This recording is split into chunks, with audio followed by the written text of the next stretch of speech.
Hey, just an FYI, this was recorded on the 5th of June before the Summer Game Fest. So the information I'm going to say about Monster Hunter Wild is before we got the second trailer. This is just for your information kind of thing. But let's get on to the video. Thank you so much. Bye.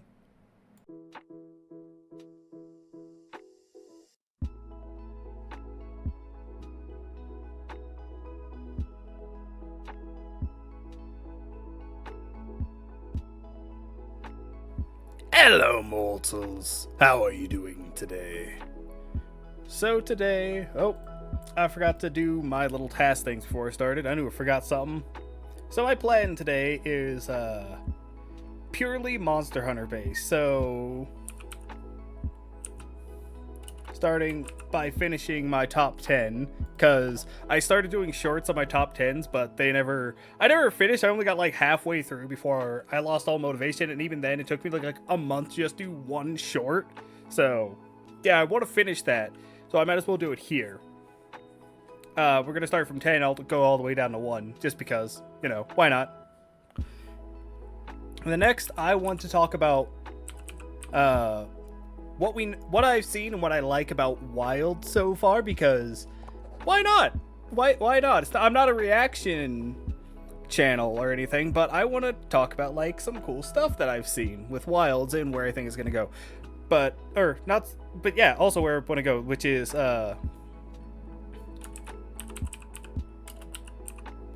Wild predicts. That's not how you spell predict. Whatever. It's good enough. Yeah, that's the current plan for today, starting with my top 10 monsters, which this list is pretty out of date and I didn't feel like revisiting it, so I'm going to keep it the same way as it originally was when I first started this over a year ago. Actually, even longer than that.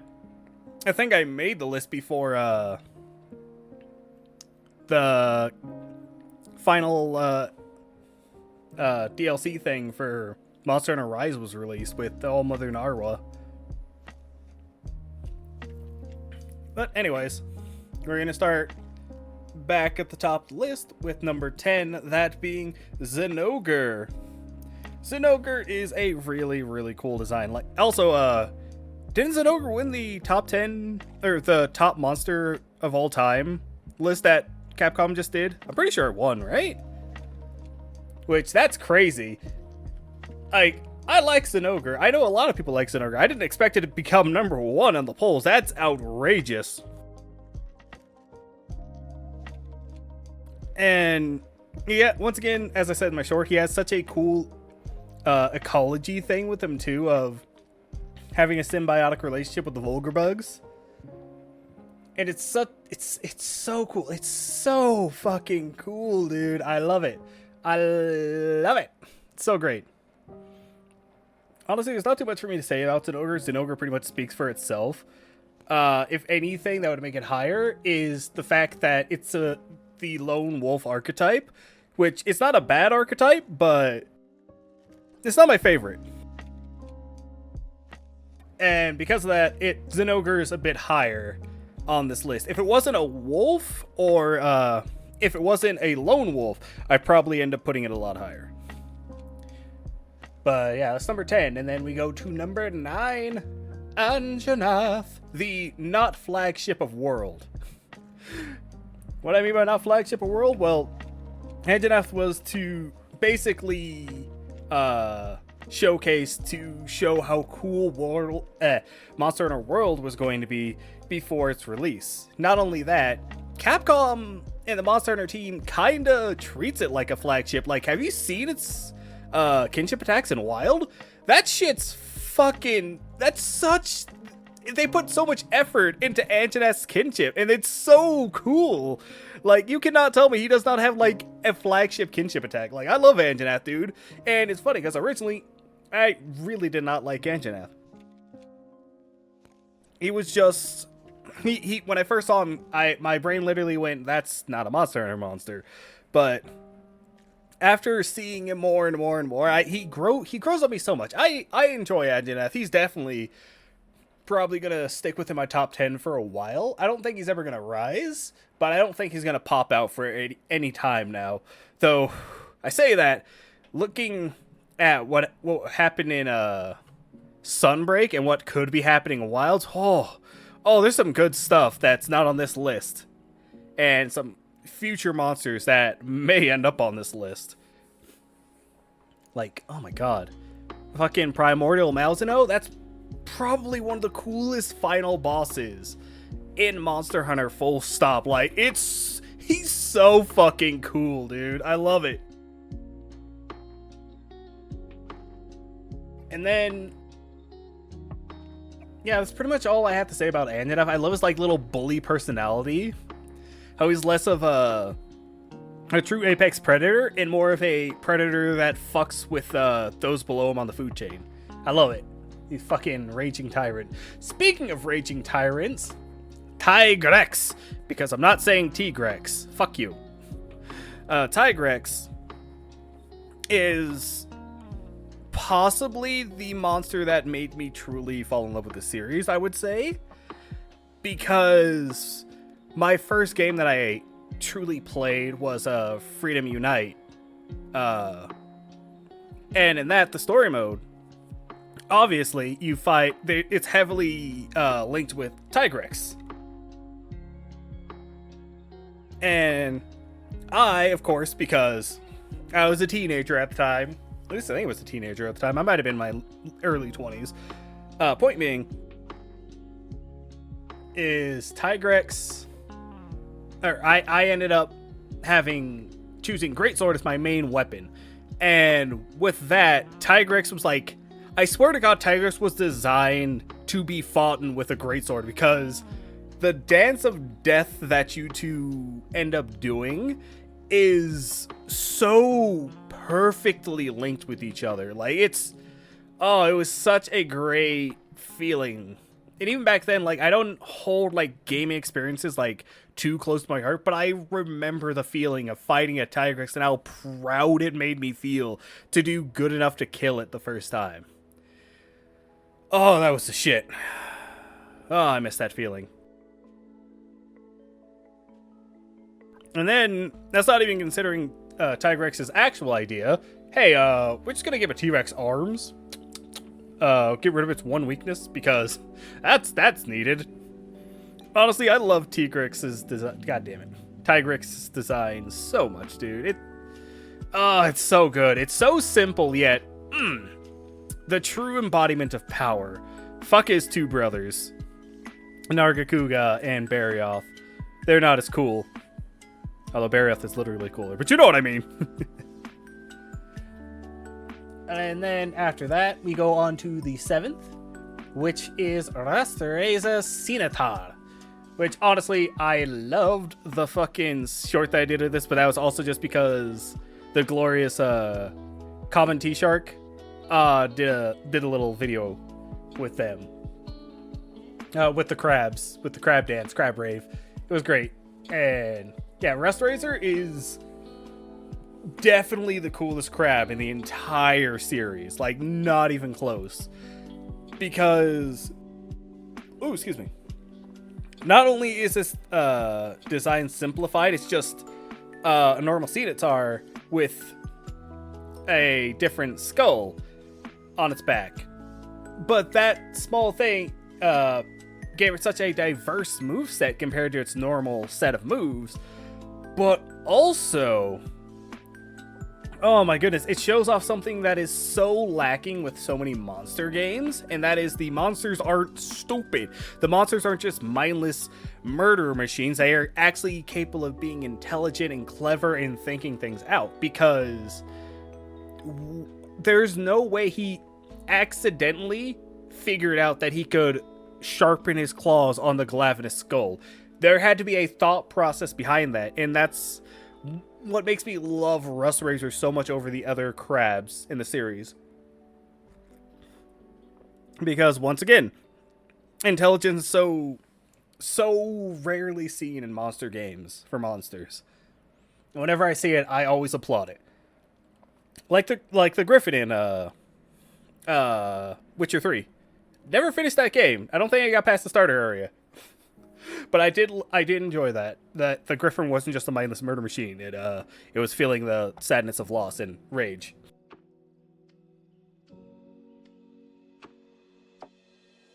And honestly, not too much to say about Rust Razor. It's a really clean design. It's a great concept overall. It was executed perfectly. Speaking of, the next one is also a simple design with not much change, but it's so fucking cool. And that's Bloodbath Diablos. Oh my god, Bloodbath Diablos is so fucking cool. It's so cool. I love Bloodbath Diablos. It's just... it's so cool, dude. Like, from the concept of his moveset being a pure physical powerhouse, to the explosion of steam from the blood that's soaked onto its carapace, to the fact that it just keeps getting harder and harder as the fight drags on, as it gets faster and angrier and all this crap. It's the perfect example of a deviant, and one of the purest example of video game rage. Bloodbath is so cool.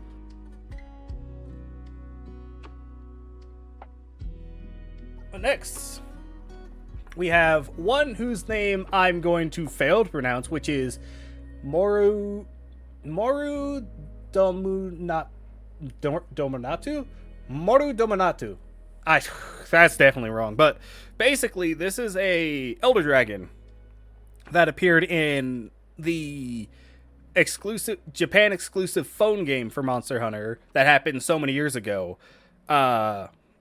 And basically it shares that frame for the Gormagalas, of having the wing arms and stuff. And it has this special like liquid substance that it leaks out, that when it has a very high freezing point, that when it drips out off his body in the cold environment that he is, it freezes and becomes fucking shards of basically ice that it becomes shards of ice that stab you from the floor. It's a really cool substance. But what really cool about this guy is he has this concept that is so weird that it works. Which, for one, his wing arms are kind of stretchy. He can kind of sort of stretch them out a little bit and pull himself along, kind of like an extra little reach. But also, his wing arms have mouths in them for some reason, and that's such a cool concept. I don't know if it's really Monster Hunter per se, but it's so cool. Not to mention, this monster is the monster that I see in actual like persona of myself, because no other like actual animal, like when you get that question of like, oh, what's your persona, and I never really knew the answer because I didn't have a connection with any like animal to like think about that. But seeing him, I'm like, oh my god, I would love to have a persona of that. That would be so fucking cool. He's such a cool, absolutely cool monster. Like, it's so cool. I hope he comes to the mainline series, because I would love to hunt him in the mainline series. Oh my god, I hope so much. And with that, I actually have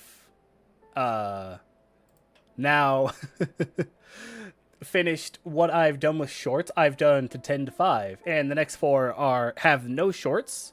I plan on doing shorts. I just never got along to doing it because I stopped caring about making them.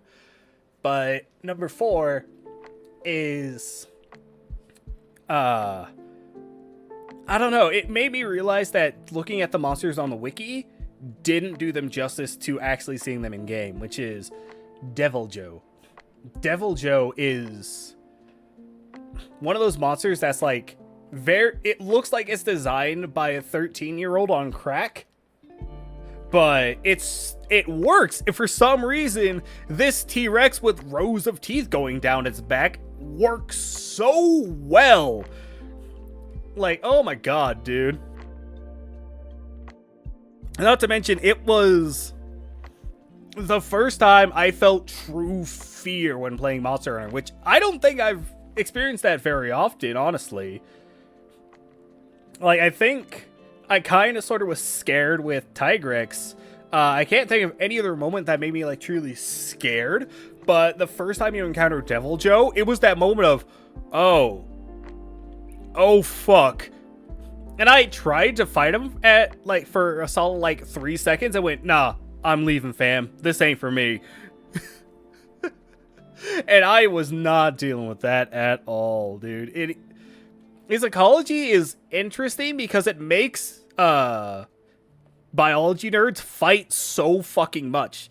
Because there are the people that take it literally, that Devil Joe disrupts an ecosystem based off of how fast its metabolism is. So it's a roaming predator because if it stays in one place too long, it's going to end up starving to death. And then there are the nerds who can't take off the veil of reality that go, you can't destabilize an ecosystem. Shut the fuck up and go take a chill pill, you fucking idiot. Jesus Christ, stop taking everything so seriously. Buy into the goddamn fantasy. You're playing Monster Hunter. You're not dissecting an actual animal. Go fuck yourself. Which, I don't mean to be so actually angry at them. It just makes me so mad that they take it so goddamn seriously. Like, in lore, this is what it says that it does. Why are you fighting that? Oh my god, I'm peeking so much, and I do apologize. It makes me, this argument is dumb, and it needs to die. Alright, but, yeah, Devil Joe is just overall just a really cool monster. It has a good personality. It's not as obvious as a Rust Razor or other monsters, but he does show intelligence, specifically in World, where he stops Diablos by pressing his jaw on the horns and suplexing him into the ground, which it's not just an accident that he just happened to do that. He very clearly thought that out. So even though Devil Joe isn't as smart as his rival Rajang, he's still not stupid. Also, shout out to the other two Elder Dragon level invaders, Basil Geese and Rajang. I like them both a lot too, but Devil Joe I like a lot better because his design's just way simpler. I say simpler, but it's not like any of their designs are like too complicated. But Devil Joe just speaks to me more than the other two. And out of the monsters that I've seen before, Devil Joe just, I don't know, dude. I was sad when he wasn't in Rise. I was so sad. I was like, oh, they're gonna put him in. They're gonna put him in Sunbreak then, right? Nope, no Devil Joe. Which makes me so sad. I know that not every monster can be in every single game or even every single generation, but it made me so sad when Devil Joe wasn't in that. I hope he's in 6. He's probably not going to be. I don't know if he'll fit there, but I'm hoping. I'm holding out for that hope, dude. I'm holding out for that hope.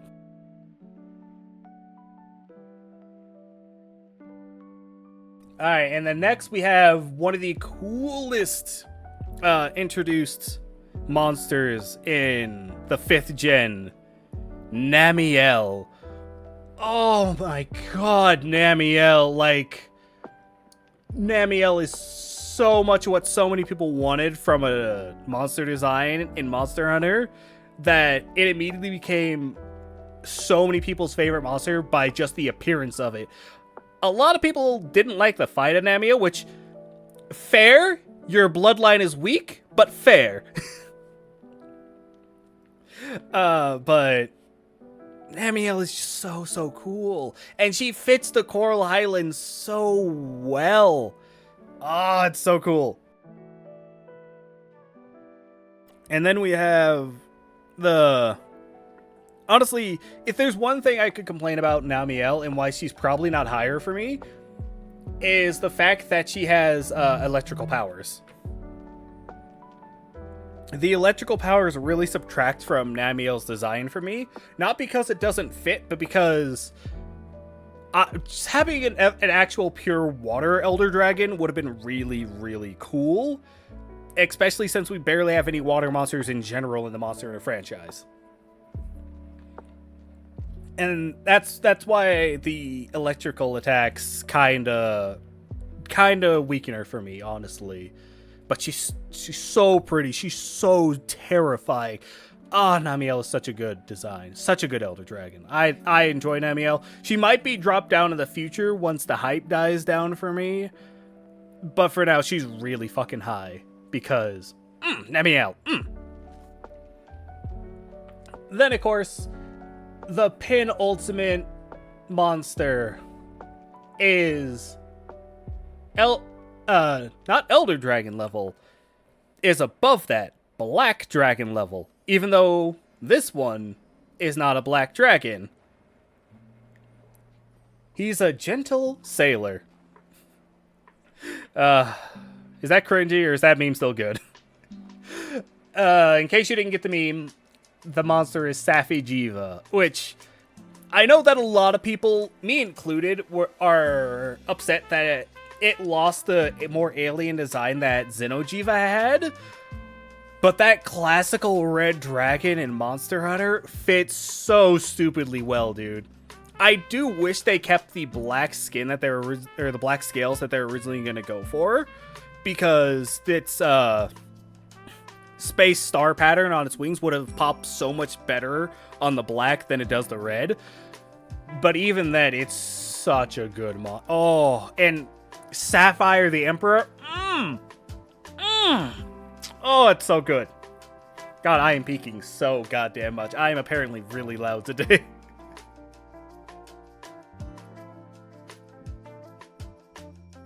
And Safi Jiva, like, the fight itself, while being technically it's a siege fight, it sure as fuck does not feel like a siege fight. It does not feel like a siege fight at all. It feels very personal. He'll fucking beat your fucking ass for daring to defy him, motherfucker. Also, having a dragon that has fire-based damage that is purely dragon element-based is really cool. Especially since the dragon element, up until Xenojiva, was always black with red lightning effects, like kind of like darkness, while Safi and Xenojiva have a purified version of dragon element, which is, I don't remember exactly what it's called. I want to say it's the Everstream, but I think that's what it flows through, not what it's called. Oh, excuse me. But yeah, it's basically a purified dragon element, and it's so fucking cool that we get to see a purified dragon element, because I never even realized that would be a concept until it happened. I'm like, oh, that's really, really cool. Soon we'll be able to get the true mix of elements, similar to what happens with White Fatalis. That shit's gonna be wild when they do more of that with the black level dragons. Yeah, no, Safi is just a really good end boss, and the fact that it's not the actual end boss of World, honestly, kind of a travesty. I'm sad that Fatalis stole that from him, especially since they're supposed to be equals as well. But even then, Safi is so fucking cool. So fucking cool. But with that, we have the number one monster, which this monster is number one because its fight is really fun for me. Its design is really good. Its ecology, phenomenal. And it boasts the one thing that I've been preaching this whole time, which is monster intelligence. It is arguably one of the smartest Elder Dragons to exist. Because unlike all the other Elder Dragons that have some cataclysmic power, Chameleos doesn't have that. Chameleos is just a venom dragon. Or poison dragon, whatever the fuck you want to call it. But it doesn't have that destructive power that a lot of other Elder Dragons have. And I know there are a few people that think that it shouldn't count as an Elder Dragon because of that, but the thing is, the Chameleos shows off the other part of what an Elder Dragon is, and that is intelligence, because every single Elder Dragon is around the same intelligence as an average human, if I remember incorrectly. I could be pulling that out of my ass, but I swear to God, it says somewhere that Elder Dragons are around the same intelligence as people.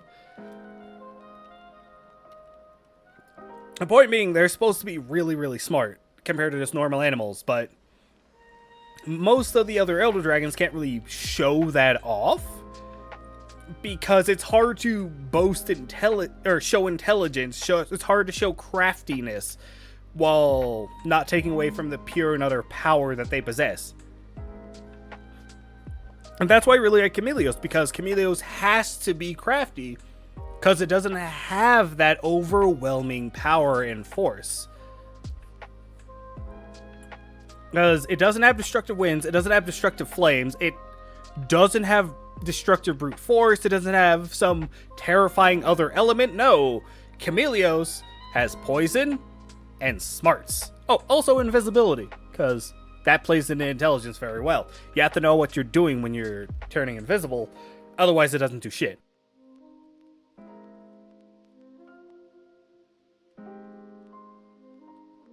And this motherfucker, when I first fought him in Freedom Unite,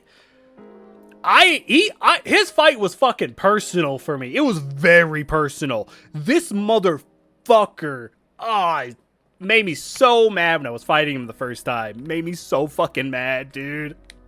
I think it took me like 4 hunts to kill my first Chameleos, because he was so hard for me to track down, and he always felt like he was fucking taunting me. I swear to fuck.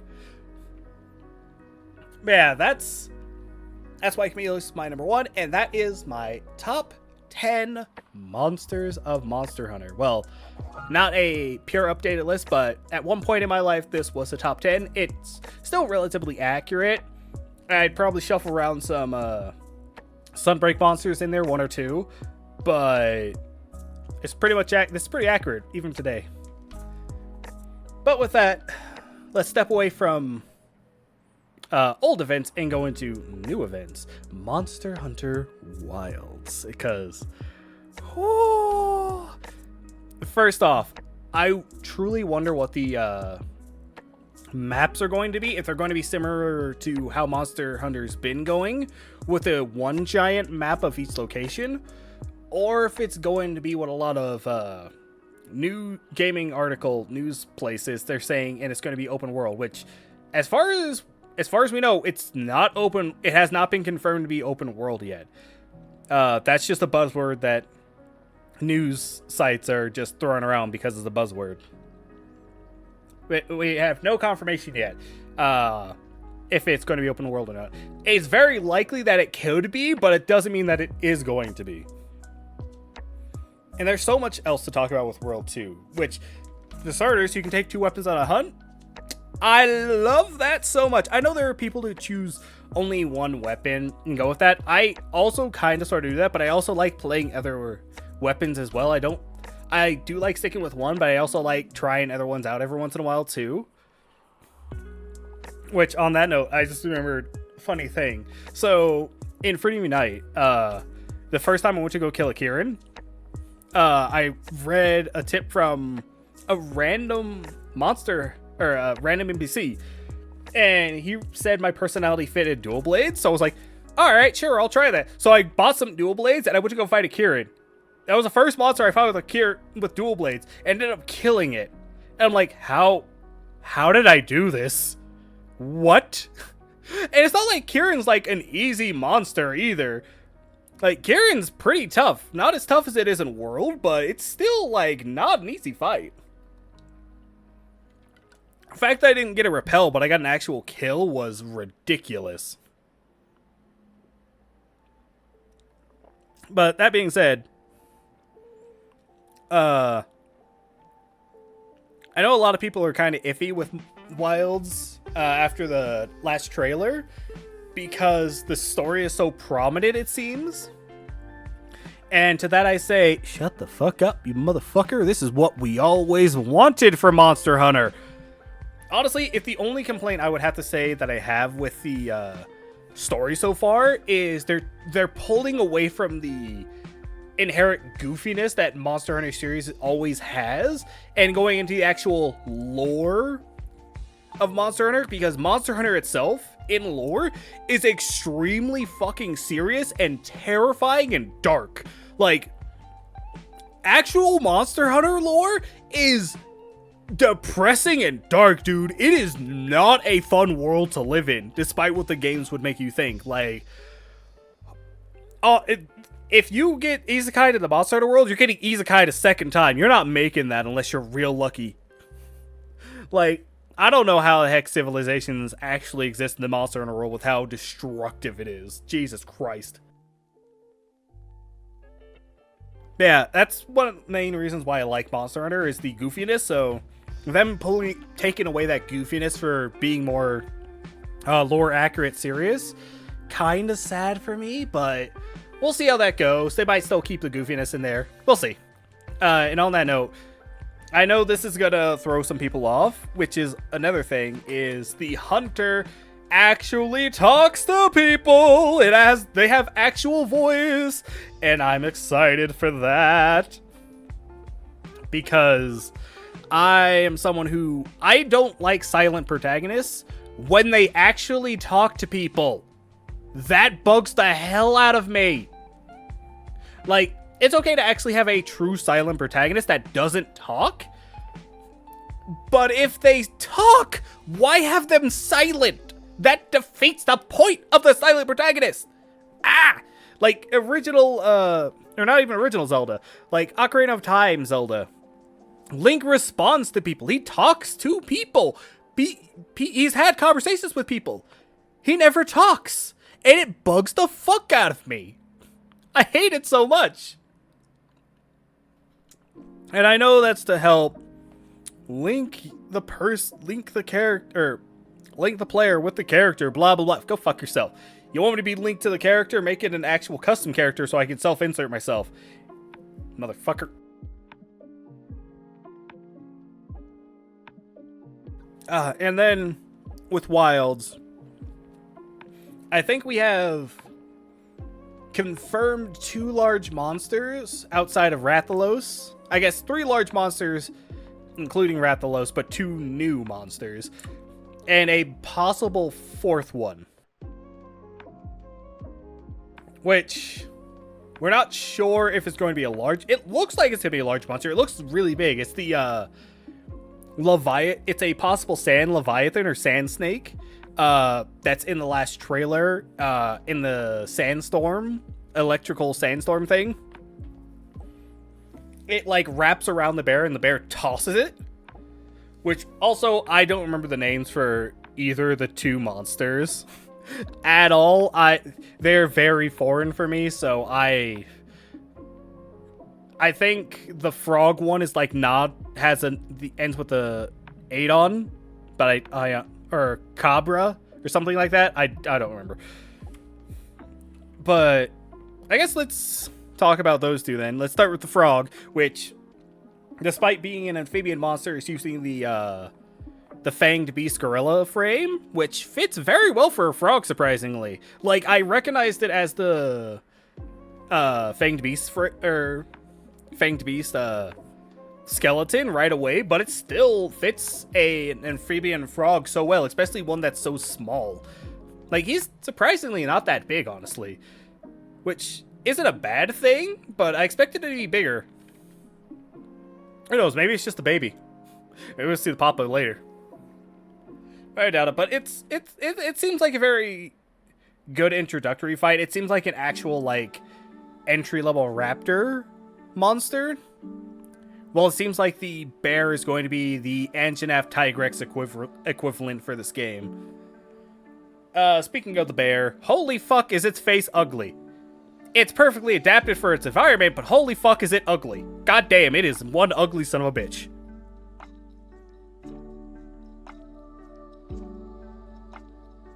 And it looks truly horrifying when it opens up its goddamn mouth. Because its mouth, not only does it have so many teeth, it opens so wide, and that terrifies me. Oh my goodness. Oh no, no, no, no, no, no, no. And to be honest, that's the gist of what I want to talk about with Wilds. Like, of what we have, there isn't much, and we're gonna get a new trailer within oh my god, I don't remember the name of the con that's coming up. Point is, in the next couple of weeks, we're going to be getting another trailer that shows off a new monster, and there will be more to talk about then, hopefully. And maybe I can actually do a thing about it sooner instead of waiting like 2 weeks to do it. But I guess that'll be it for Wilds. And let's go to speculation. Or predictions. Either or word works. Because there's a lot of stuff to try to predict, from potential monsters to reintroduced X'd out monsters from Frontier Online or the phone game. As well as, we don't know the flagship yet. We still don't know what the flagship of Wild is going to be. And honestly, when the flagship is revealed, I really hope it can hold up to the other ones, because the Magnamalo as a flagship is easily my least favorite. It's still an alright monster design, but Magnamalo does not hit like the other ones. I could not give a fuck. Not because it's over spiked or over designed, it's just I don't really care.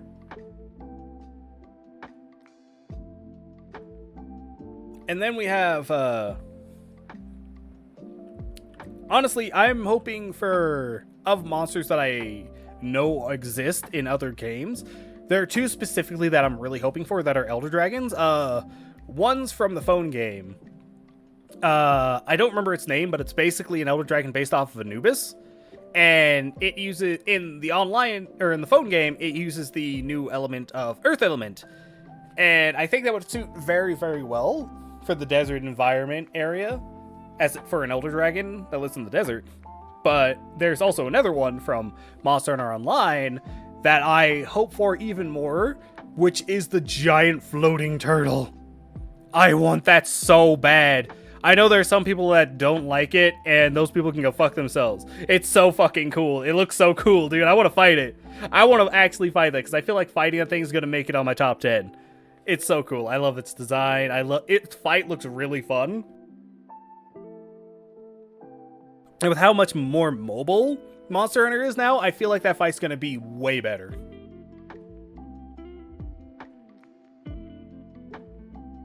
And I know some people are really hoping for, like, Dalamadur, but I don't think Dalamadur is going to come back in this game. It might be in a future game, but I don't think Dalamadur is going to be in this one. It doesn't seem to, unless we go to a different location in the expansion, I don't think Dalamadur is coming back in this game. It doesn't seem like Dalamadur is going to fit. But once again, I could definitely be wrong about that, but I'm just having a feeling. We might be getting non-golden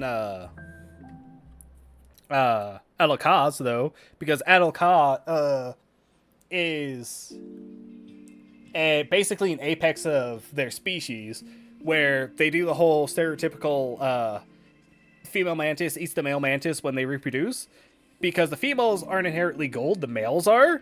However, the Atokal that we fight has eaten so many males that she just gained the pigment of it.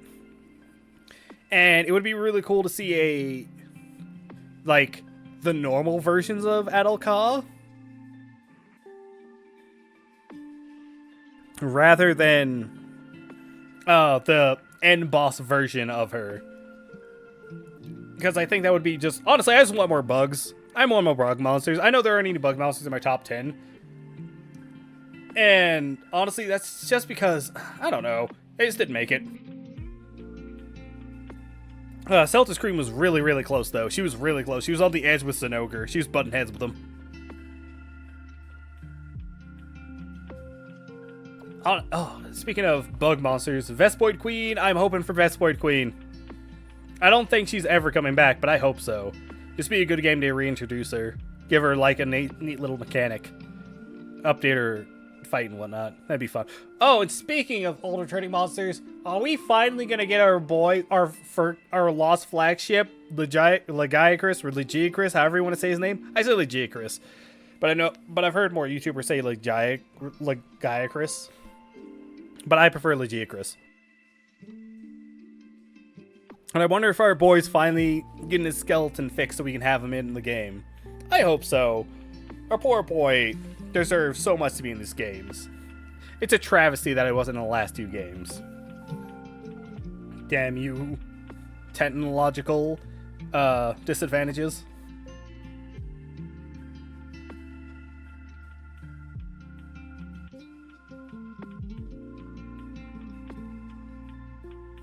And what's another monster that could make it into this game? Or that I'm just hoping to be in the game. Gammoth! Oh, we need Gammoth. She's the... Oh, speaking of forgotten flagships, she's the only one of the Fate of 4 who hasn't been reintroduced yet. I'm so surprised she wasn't in Iceborne, but I'm also surprised she didn't get introduced in Sunbreak. Because, I don't know. I feel like she would have fit both of those so well. But oh well. Are there any other monsters that would fit? I'm not sure, but honestly, for my prediction for what the flagship could be, I think if it's not going to be a raptor, it's going to be a snake wyvern. That's my guess. I just feel it.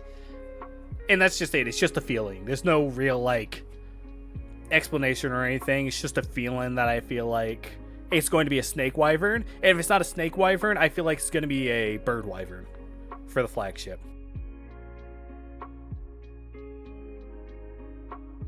Why do I think bird wyvern? Honestly, I don't know. I just feel like it's going to be a different skeleton than any flagship we have so far. We have a ton of flying wyverns. We have some Terra flying wyverns, the Tigrex and Nagakuga frame. We have fanged wyvern skeletons, specifically the bulky one, not the skinny one. We have Elder Dragon skeletons, 2 of them. Actually, we have 3 Elder Dragon skeletons. Oh my god. So yeah, I think it's going to be a bird wyvern. Honestly. Or, if it's not a snake wyvern for the flagship, then it's going to be a bird wyvern of the raptor kind, the runner wyvern. I'm not sure what level it's going to be, but it has to be the same level as the other flagships. So I'm curious. Oh, that's why I'm having that feeling. My brain literally is linked why I think it might be a runner wyvern. And that's because the whole pack thing in the game.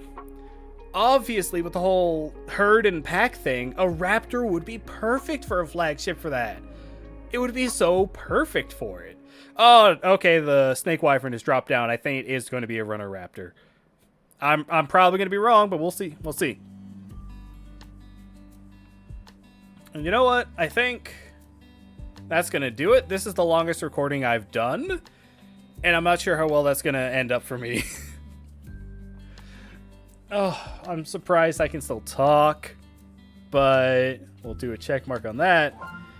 Honestly, Monster Hunter is one of my favorite game series. It's so good. I'm so glad not only I got into it, but Capcom actually is putting effort into the games and making them actually good. Because, oh boy, it would have made me so sad if Monster Hunter, after getting into it with Human Reunite and playing 3 and 4, I would have been so sad. I would have been so sad if it just died. It was really close to dying, dude. It was not popular. Or in America, at least. Like, it was popular enough to get sales, but it wasn't that popular. And then World came out and boom, it exploded. I'm loving it. Loving it. But before I go, we're gonna see what spirit I just got. It's the Boba Tadpoles! Yeah! Nice. And a level up. Look at that.